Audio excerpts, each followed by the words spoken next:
สวัสดีค่ะท่านผู้ฟังคะวันนี้ป้าไก่จะนำกฎแห่งกรรมในเรื่องเงือกมีจริงหรือไม่โดยคุณก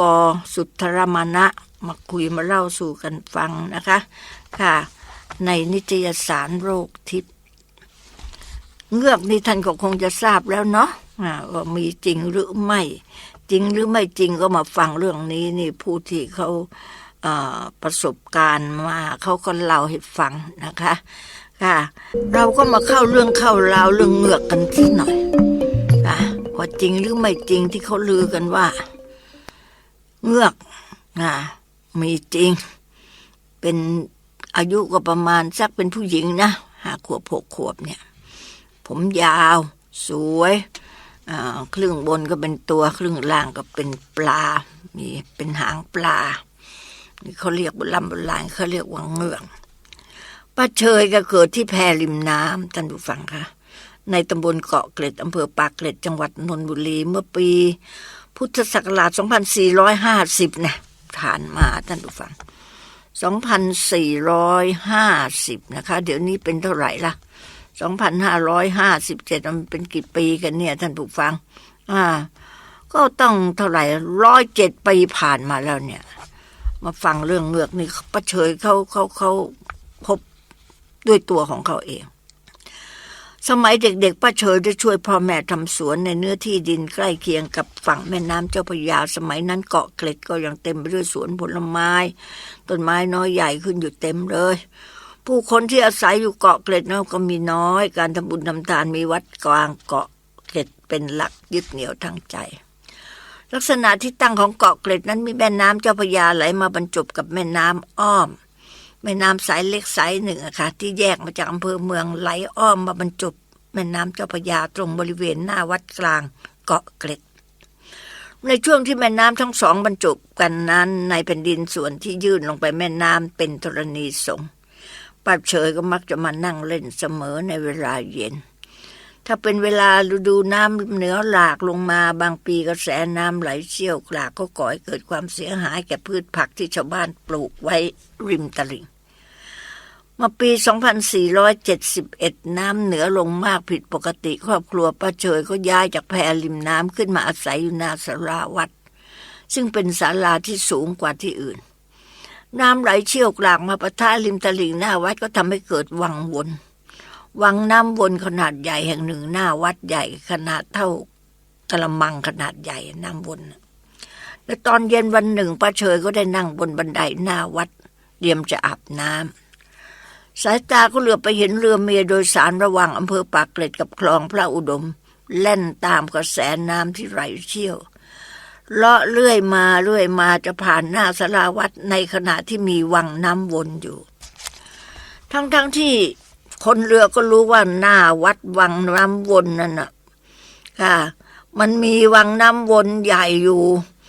เขาก็รู้แต่ก็คงจะเป็นการประมาทคิดว่าเรือกำลังแล่นก็คงตัดกระแสน้ำวนพ้นแต่ที่ไหนได้เมื่อเข้าเขตน้ำวนคนเรือก็พยายามบังคับเรือให้เบนหัวหลีกแรงดูดของน้ำวนเรือตัดแรงน้ำวนไม่ไหวสิหัวเรือก็พุ่งริ้วเข้าใจกลางวังน้ำวนคนเรือและผู้โดยสารต่างก็ตกใจร้องกันลั่นทีเดียวเต็มฝั่งไปหมดแล้วต่างคนก็ต่างกระโดดลงน้ำเป็นแถวปล่อยให้เรือเข้าไปในวังเขตวังน้ำวนนะท่านผู้ฟังเรือก็หมุนคว้างไปหลายรอบแล้วก็คว่ำลงจมลงไปในที่สุดคนที่ว่ายน้ำแข็งก็ตะเกียกตะกายว่ายเข้าหาฝั่งมีคนหนึ่งว่ายไม่พ้นแรงดูดของน้ำวนก็จมหายไปต่อหน้าต่อตาป้าเฉยนั่นเองป้าเฉยเห็นเหตุการณ์ตลอดแต่ไม่สามารถจะช่วยเหลืออะไรได้เนื่องจากกระแสน้ำแรงมากอีกทั้งเป็นเวลามืดสลัวก็หลังจากเหตุการณ์เรือเมท่านผู้ฟังร่มแล้วรุ่งขึ้นชาวบ้านก็ต่างช่วยกันค้นหาศพผู้เคราะห์ร้ายแต่ก็ไม่ปรากฏพบศพแต่อย่างไรก็ต่างเลิกลากันไปก็หลังจากวันนั้นแล้วบางคืนเป็นวันพระนะคะขณะที่ป้าเฉยและพ่อแม่กำลังนอนหลับอยู่บนศาลาวัดก็ต้องสะดุ้งตกใจตื่นเสียงร้องไห้โหยหวนดังมาจากริมฝั่งบริเวณวังน้ำวนดังอยู่บ่อยครั้งทีเดียว ป้าเฉยแล้วชาวบ้านบริเวณนั้นก็ต้องยุติลงไปเล่นน้ำแต่ก็ต้องอุทิศส่วนกุศลให้แก่วิญญาณผู้เคราะห์ร้ายนั้นเสียงร้องอันโหยหวนก็เงียบหายไปฤดูน้ำหลากปีนั้นทำความเสียหายกับชาวบ้านแถบริมแม่น้ำเจ้าพระยาเป็นอันมากเนื่องจากการคมนาคมต้องใช้เรือเป็นส่วนใหญ่เมื่อน้ำหลากแรงก็ไม่สามารถนำเรือเล็กออกได้แล้วอีกอย่างหนึ่งงูสิคะงูพิษตะขาบอะไรพวกนี้ลอยมากับสวะหรือผักตบเนี่ยยาชวานี่เป็นแถวไปเลยก็นี่แหละค่ะนับตั้งแต่ป้าเชยจำความได้ป้าเชยบอกว่าไม่เคยพบสัตว์ร้ายอะไรนอกจากงูพิษซึ่งมีชุกชุมอยู่ในบริเวณสวนเกาะเกร็ดในเย็นวันหนึ่งป้าเชยก็รีบผลัดผ้าถุงนุ่งโจมกระเบนออกไปจะไปอาบน้ำที่ศาลาวัดหน้าวัดกำลังอาบเพลินอยู่นั่นนะท่านผู้ฟังสายตาก็เหลือบไปเห็นโอ้อะไรก็ไม่รู้มันลอยตุ๊บป่องเข้ามาคล้ายขอนไม้ลอยเข้ามาใกล้ป้าเชยซึ่งกำลังอาบน้ำที่แรกป้าเชยก็ไม่ได้สนใจอะไรคิดว่าเป็นขอนไม้ลอยมาตามน้ำเห็นเป็นประจำนะของธรรมดาคราวนี้มันลอยใกล้เข้ามาเห็นชัดเลยมันไม่ใช่ขอนไม้อะท่านผู้ฟังมันเป็นจระเข้โอ้โหจระเข้ตกใจป้าเชยกำลังอาบน้ำอยู่รีบเกาะบันไดขึ้นโดยเร็วปากก็ตะโกนเรียกพ่อแม่ให้ออกมาดูพ่อแม่ได้ยินเสียงร้องของป้าเฉยเขาวิ่งมาดูที่ศาลาท่าน้ำป้าเฉยเมื่อขึ้นฝั่งแล้วก็เอาก้อนหินไปขว้างใส่จระเข้แต่เวลานั้นก็ใกล้ค่ำแล้วความมืดก็ได้ปกคลุมไปทั่วพอรุ่งขึ้นป้าเฉยก็ได้เห็นจระเข้มันมานอนเกยฝั่งบริเวณหน้าวัดนั่นเองเป็นจระเข้น้ำจืดที่ใหญ่มากลำตัวนั้นมีตะไคร่จับอยู่เต็มทีเดียวป้าเฉยรีบไปตามชาวบ้านมาดูกันพอผู้ใหญ่บ้านมาดูก็พูดว่ามันคงเป็นจระเข้ที่ลานเทเมืองอยุธยามันคงไหลตามน้ำมาจากอำเภอเมืองอยุธยาแน่นอนไหลมาตามน้ำค่ะป้าเฉยก็เล่าอย่างอารมณ์ดีบอกว่าหลังจากฤดูน้ำหลากผ่านไปแล้วเนาะป้าเฉยก็ย้ายกลับแพที่พักตามเดิมก็วันหนึ่งป้าเฉยแกก็บอกว่าเดือนหงายมากเลยตอนนั้นลงมาอยู่ในแพแล้วก็จุดตะเกียงรั้วออกมานั่งหน้าแพมาดูพระจันทร์เดือนหงายสวยงามมากนั่งอยู่คนเดียวไปพักหนึ่งก็ได้ยินเสียงน้ำจ๋อมอยู่อีกด้านหนึ่งของแพก็รีบหันไปดูป้าเฉยก็ต้องตกตะลึงพึงเพลิดอ้าปากค้างทีเดียวท่านผู้ฟังทำไมรู้ไหมท่ามกลางแสงจันทร์นั้นภาพของผู้หญิงนางหนึ่งรูปร่างเล็กเหมือนเด็กอายุ5-6 ขวบใบหน้าสวยงามมากผมยาวสยายมาถึงเอวท่อนบนเปลือยเปล่าหน้าเห็นหน้าอกอวบอิ่มเต็มที่ส่วนท่อนล่างก็เป็นท่อนกลมๆเรียวลงไปท่อนหางมีครีบ2 แฉกเหมือนครีบปลาท่านผู้ฟังนี่ป้าเฉยแกเล่าเนาะเมื่อ107 ปีก่อนนั้นแกประสบการณ์มาแล้วก็ในส่วนล่างที่ป้าเฉยเห็นน่ะมีเกล็ดปลาเนี่ยแหละค่ะสีเขียวสดเลยแวววาวไปตลอดจนกระทั่งถึงครีบหางท่านผู้ฟังก็ปรากฏว่านางประหลาดนั้นน่ะนั่งอยู่ริมแพโดยเอาท่อนล่างที่มีลักษณะเหมือนปลานั้นวางไว้ข้างบนแพวางไว้ข้างแพเสียงที่ดังจ๋อมที่ป้าเฉยได้ยินก็เป็นเสียงที่นางเอามือวักน้ำเล่นนั่นเองท่านผู้ฟังคะก็ในมือของนางนั้นข้างหนึ่งถือหวีเล่มเล็กๆค่ะก็สางผมของนางซึ่งยาวลงมาถึงเอวนะเมื่อนางเห็นป้าเฉยกำลังอ้าปากตกตะลึงอยู่นั้นนางยิ้มให้ภาพที่ป้าเฉยเห็นปรากฏอยู่นานจนกระทั่งได้สติก็รีบลุกขึ้นยืนปากก็สั่นถามนางไปด้วยเสียงอันดังว่าเธอเป็นใครถึงมานั่งอยู่ที่แพของฉันเนี่ยระยะที่ป้าเฉยยืนห่างจากนางนั่งประมาณ5 ก้าวนั้น มื่อไม่ตอบป้าเชยก็ตะโกนแล้วเรียกพ่อแม่ลั่นเลยให้ออกมาดู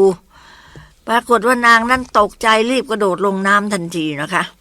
เมื่อพ่อแม่ออกมาแล้วได้ยินเสียงป้าเชยร้องป้าเชยก็เล่าให้ฟังพ่อแม่ก็วิ่งไปที่นางนั่งนั่นนะคะก็เห็นหวีที่นางถือตกอยู่บนพื้นแพ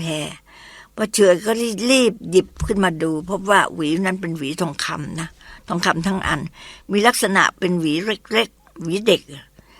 พ่อแม่ป้าเชยได้เห็นถึงกับขอหวีมาดูบ้างพ่อป้าเชยพูดบอกว่าอ้าวเอ็งเอาวางคืนไว้ที่เก่าเขานะเองนะนี่มันคงลืมไว้มึงยังโชคดีนะที่มันแปลงร่างเป็นผู้หญิง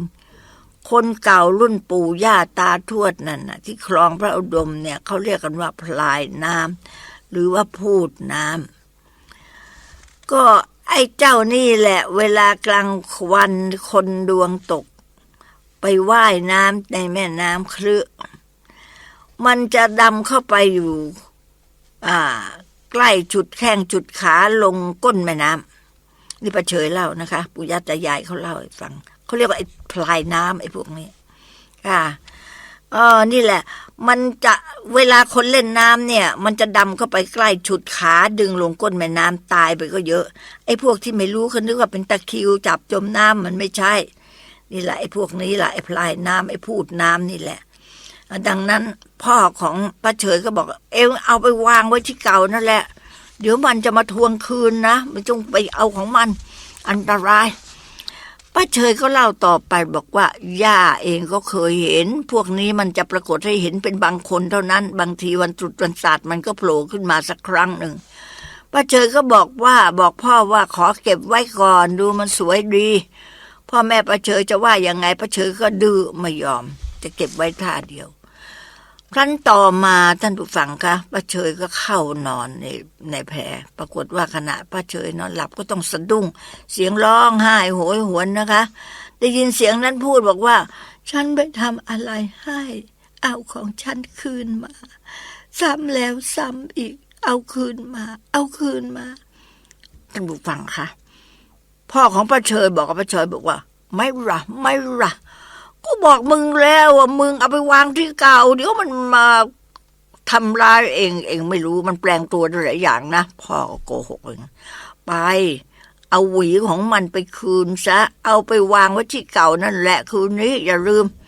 เดี๋ยวเถอะมันจะมาหลอกมึงให้เป็นไข้หัวโกรนทีเดียว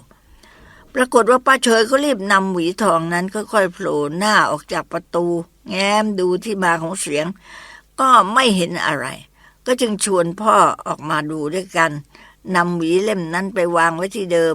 แล้วก็เข้าไปนอนปรากฏว่าคืนนั้นน่ะไม่มีเสียงมารบกวนของเธออีกเลยนะคะ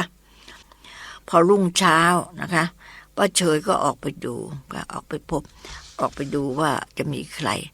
ก็ปรากฏว่าไม่พบอะไรหรอกเห็นแต่รอยคราบน้ำมันเหนียวตรงที่นางนั้นนั่งอยู่แทนที่นะครับคราบน้ำมันเหนียวท่านผู้ฟังค่ะนี่แหละค่ะเรื่องนี้เงือกมีจริงหรือไม่นี่ท่านผู้เขียนได้รับคำบอกเล่าจากป้าเฉยซึ่งปัจจุบันป้าเฉยมีอายุ77 ปีเรื่องนานแล้วนะเดี๋ยวนี้จะเป็นเท่าไหร่ไม่รู้คือเรื่องเกิดขึ้นจะว่าไปก็100 กว่าปีแล้ว120 ปี100 กว่าปีเนี่ยเพราะฉะนั้นป้าเฉยก็คงจะไปเกิดอีกรอบแล้วมั้งรอบ2 รอบท่านผู้ฟังค่ะตอนนั้นป้าเฉยมีอายุ77 ปีแล้วก็ท่านผู้เขียนเนี่ยยังมีชีวิตอยู่โดยไปอาศัยอยู่กับลูกชายที่บ้านพักโรงงานอุตสาหกรรมน้ำตาลจังหวัดกาญจนบุรีค่ะก็ไปพบก็เล่าสู่กันฟังแหละเงือกมีจริงหรือไม่ก็ได้เล่ามาให้ฟังนะคะก็สุดแล้วแต่ท่านจะพิจารณาดูค่ะก็นี่เรื่องนี้มันประสบมา100 กว่าปี2471ท่านผู้ฟังค่ะ2570ตอนนี้2557นะพบมาเมื่อ2450เป็นเรื่องที่เล่าต่อกันมาเนี่ย100 กว่าปีนะท่านผู้ฟังเวลาก็ยังมีเหลืออยู่เรามาฟังกันต่ออีกเรื่องหนึ่งดีไหมเรื่องนี้ก็เอาเรื่อง ชีวิตที่ถิ่นก็แล้วกันนะคะชีวิตที่ถิ่นนี่ก็เป็นเรื่องที่ก็กรรมตามสนองว่างั้นนะคะท่านผู้ฟังคืออย่างนี้ทิศถินเนี่ยเป็นคนอยู่ในวัยชะกันอายุแกประมาณ33 ปีเนี่ยร่างกายสมบูรณ์แข็งแรงเป็นคนพูดน้อยยิ้มยากรูปร่างใหญ่ท่านผู้ฟังก็แกบวชเป็นเณรมาตั้งแต่อายุไม่ถึง18จนกระทั่งได้อุปสมบทเป็นพระนะคะอยู่ในร่มกาสาวพัสนานพอสมควรละแต่จะด้วยเหตุผลคนใดก็ไม่ทราบแกลาสิกขาออกมาประกอบอาชีพอย่างไม่มีใครคาดถึงทิศถินเป็นคนขยันค่ะขยันมันเพียรวันๆแกปั่นจักรยาน2 ล้อที่มีที่วางของด้านท้ายแกเที่ยวหาซื้อถั่วลิสงคลั่งกระเทียมแม้กระทั่งของป่าหากแกเจอแกก็จะซื้อมาทันทีแกว่าของป่านั้นน่ะขายได้ราคาดีแล้วก็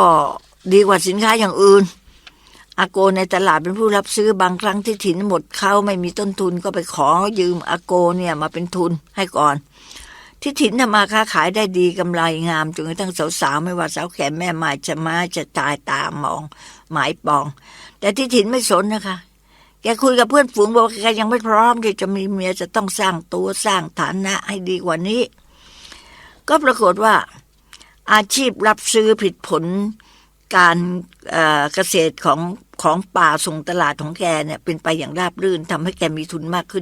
นที่ถิ่นพอมีทุนมากขึ้นก็เปลี่ยนสินค้าทันทีค่ะแกหันมาค้าสินค้าที่มีชีวิตคือค้าวัวค้าควายแกปั่นจักรยานเข้าหมู่บ้านนั้นออกหมู่บ้านนี้ซื้อได้วัวควายก็มาผูกเลี้ยงไว้ที่บ้านไม่เกิน3 วันพ่อค้าจากถิ่นอื่นก็จะมาขอซื้อต่อจากแกไปแกพูดถึงสาเหตุของแกเปลี่ยนสินค้าบอกว่าถั่วงากระเทียมคลั่งพวกนี้น่ะน้ำหนักมันไม่แน่นอนถูกแดดร้อนจัดน้ำหนักลดก็ถูกฝนก็เน่ามันไม่งอกงามมันทำให้ขาดทุนเพราะฉะนั้นไอ้การค้าวัวค้าควายเนี่ยไม่ได้ซื้อข้าวเลี้ยงมันผูกมันให้กินฟางกินหญ้าไม่เดือดร้อนดังนั้นแกก็เลิกขายอาหารป่านะคะไอ้พวกถั่วอะไรพวกถั่วงัวอะไรถั่วแล้วก็ข้าวแล้วก็เมล็ดพันธุ์พืชต่างๆคลั่งเครื่องอะไรเนี่ยแกเลิกขายแล้วก็หันมาขายค้าของที่มีชีวิตคือค้าวัวค้าควายแกซื้อมาแลกเอามาทิ้งไว้ที่บ้านไม่นานก็ขายได้ฐานะของแกก็ดีขึ้นกลายเป็นพ่อค้าวัวขายวัวขายควายที่กว้างขวางรู้จักคนนั้นคนนี้มากหน้าเลยตายใครๆก็เรียกพ่อเลี้ยงหินกันทั้งนั้นนะคะขณะที่ท่านผู้ฟังก็กำลังฟังกฎแห่งกรรมในเรื่องชีวิตที่ถิ่นนะคะเราก็มาฟังกันต่อเนาะมาฟังวิธีการฆ่าวัวของทิศถิ่นนะคะ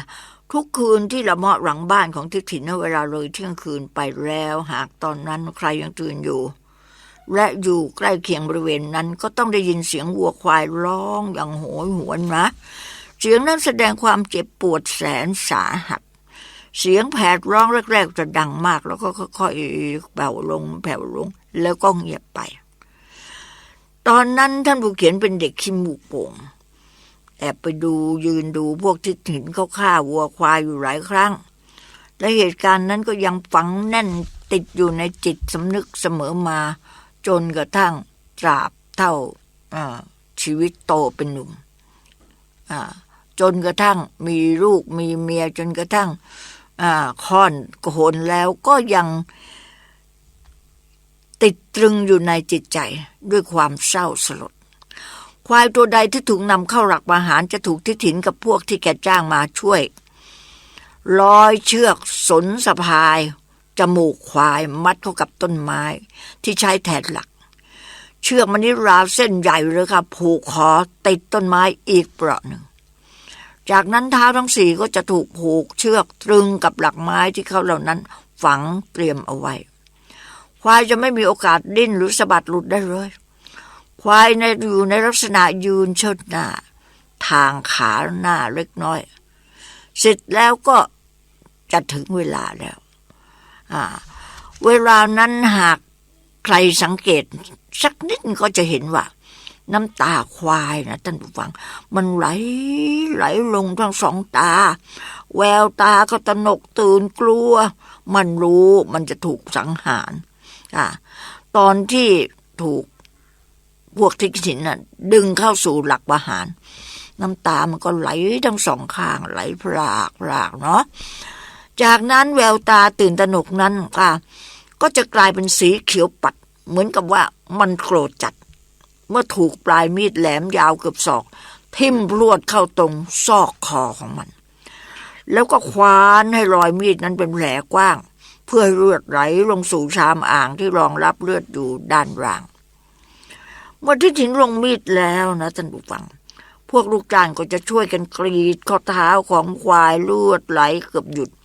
ข้อเท้าทั้งสองถูกกรีดโดยรอบจนถึงกระดูกแววตาที่ฉายแสงแห่งความพยาบาทจนเขียวปัดนั้นของควายนั้นก็ค่อยๆหลีลงค่ะที่ถินก็จะคลายเชือกที่ผูกจมูกกับคอนั้นพอหลวมๆควายอ่อนกำลังก็จะค่อยๆคูขาหน้าลงจนเลือดในร่างกายไหลออกสู่ชามอ่างจนหมดสิ้นนั่นหมายถึงวาระสุดท้ายแห่งลมหายใจของควายท่านผู้ฟังค่ะคนอะไรนะช่างโหดร้ายทารุณถึงป่านนี้ลำพังได้ยินแค่เสียงร้องโหยหวนก็พอจะทนได้นะนี่ไปเห็นเข้ากับตานี่มันน่าเวทนาสงสารยิ่งหนักควายไม่ทันตายเลยท่านผู้ฟังเขาก็ลงมือหั่นข้อเท้ามันแล้วไอ้พวกที่เหลือนั่นก็จะเข้าแซะหนังแหล่เนื้อแยกชิ้นส่วนแม้ตอนนั้นท่านผู้เขียนไปแอบเห็นยังรู้สึกโอ้โหสงสารจับใจทีเดียวท่านผู้ฟังค่ะนี่วิธีการฆ่าควายของทิถินค่ะก็ปรากฏว่ากิจการค้ามหาโหดของทิถินเจริญรุ่งเรืองขึ้นเรื่อยๆนะคะดังนั้นขายได้เงินได้ทองทิถินก็จะเพิ่มการฆ่ามากขึ้น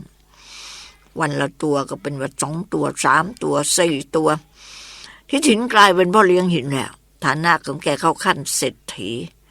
เรือนหลังเก่าเสาไม้กลายเป็นตึก2 ชั้นท่านผู้ฟังมีรถรับจ้างมีมอเตอร์ไซค์ให้แม่เลี้ยงคำใสเมียขี่จนกระทั่งคนบางคนผูกเป็นคำคล้องจองขึ้นค่ะดังที่ว่าคนทำบุญค่ะก็กินแต่น้ำพริ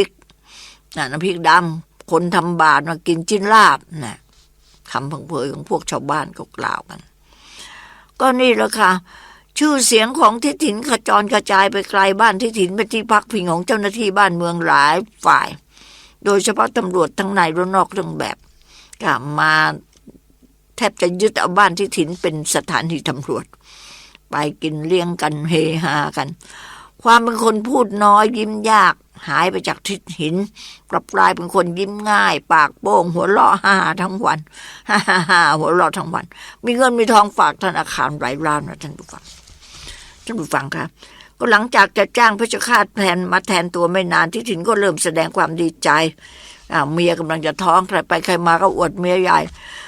เมียข้าตั้งท้อง2 เดือนกว่าแล้วโว้ยเมียข้าตั้งท้อง2 เดือนกว่าแล้วโว้ยน่ะแกดีอกดีใจบอกกับพวกลูกค้าที่มาซื้อเนื้อควายกันหัวเราะชอบใจพวกลูกค้าก็ถามบอกว่าพ่อเลี้ยงต้องการหญิงหรือชายผู้หญิงผู้ชายล่ะลูกพ่อเลี้ยงหัวเราะชอบใจพ่อเลี้ยงหิน ข้าอยากได้ตัวผู้ตัวผู้ถ้าลูกข้าเป็นผู้ชายข้าจะฆ่าควายเลี้ยงชาวบ้านสัก2-3 ตัวจะเลี้ยงฉลองรับขวัญผู้ชายค่ะ3 วัน 3 คืนทีเดียวแหละเองเอ้ยท่านผู้ฟังค่ะแต่แล้วความสมหวังของแกก็อันตรธานหายไปกลายเป็นความผิดหวังลูกออกมาท่านผู้ฟังปรากฏว่าไม่สมประกอบข้อเท้าและข้อมือขาดด้วนตรงข้อพอดีเหมือนกับมีใครเอามีดมาหั่นไว้ทิถินเสียใจค่ะไม่สามารถจะทำอะไรได้ไอ้ที่เคยประกาศโป้งๆว่าจะฆ่าควายเลี้ยงฉลอง3 วัน 3 คืนก็เงียบไปใครหลายคนก็พูดว่าที่ลูกทิถินเกิดมาอย่างนี้เป็นเพราะเวรกรรมทิถินหั่นเท้าวัวเท้าควายก่อนที่มันจะตายสนิท ก็หลังจากได้ลูกหัวปีมาแล้วทิถินก็เอาเหล้าเป็นเครื่องยอมใจปรากฏว่าตอนหลังทิถินหันมาเหมาเป็นเจ้ามือหวยเถื่อนเพราะว่ากิจการค้ามหาปลัยแก่ค่าวัวค่าควายขาดทุนย่อยยับเลิกไปโดยปริยายหันมาค้าเจ้ามือหวยเถื่อนเป็นไปได้ไม่เท่าไรคนแทงหวยถูกแทงแม่นแทบทุกงวดทิถินต้องเบิกเงินจากธนาคารครั้งละมากๆหมดไม่มีความหายนะก็มาถึงแก่ปรากฏว่าทิถินต่อมาหนีหนี้หนีคนหนีกฎหมายทิถินอาจจะหนีพ้นได้ท่านผู้ฟังค่ะแต่ทิถินไม่สามารถที่จะหนีกฎหมายธรรมชาติคือกฎแห่งกรรมได้